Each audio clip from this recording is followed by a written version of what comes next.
আমার হাবিব অনুসরণ কর, আমার নবীকে সর্বদা ভালো কর, খুশি কর। আমার নবী খুশি, আমি আল্লাহ খুশি। আমার নবী বেজার, আমি আল্লাহ তার বেজার হয়ে যায়। তাহলে আল্লাহকে খুশি করতে হলে কাকে খুশি করতে হবে? আমার নবীকে। কাকে? আমার নবীকে খুশি করতে হবে। সেই নবীর ঘর মাদ্রাসা, এই মাদ্রাসাকে যদি আমরা ভালোবাসি, আমার আল্লাহ খুশি হবে কি হবে না? হবে কি হবে না? আমার ভাইজান এক ভাই দান করছেন 1000 টাকার, নাম প্রকাশে অনিচ্ছ। গোপন দাদও যায়, আবার প্রকাশ্যে দাদও যায়। জোরে বলুন সুবহানাল্লাহ। আমি টাকা দান করলাম, আমার দেখা দেখে আরেকজন দান করবে, ওই ব্যক্তির সমান সব আল্লাহ পাক আমার না বললেও দিবে। জোরে বলুন সুবহানাল্লাহ।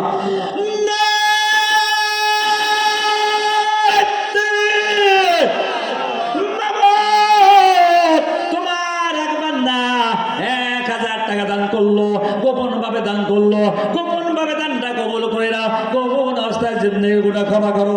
আসমানে জমিনে জসমি রুহানি বালা হইতে বাঁচাও। আল্লাহ জালেমের জমতে রক্ষা করো। আল্লাহ কবর গুলো জান্নাতের বাগানে বানিয়ে দাও। মক্কা মরে মুসাফির বানাও। কিয়ামতে মুসিবতের দিনে আল্লাহ শহীদের সঙ্গে জান্নাত দিও। জোরে জোরে বল আমিন। আমার ভাই মোহাম্মদ, আরে ছোট্ট একটা বাচ্চা 100 টাকা দান করলো। আল্লাহ দানটা কবুল করে নাও। ওর হাতের মধ্যে বরকত দাও। জিন্দেগি রিজিকের অভাব দিও না। জোরে বল আমিন। আল মাহমুদ কাউন্সিলর 7 নম্বর ওয়ার্ড, নগদ 3000 টাকা। জোরে বল মারহাবা। কণ্ঠ দান করছেন কে?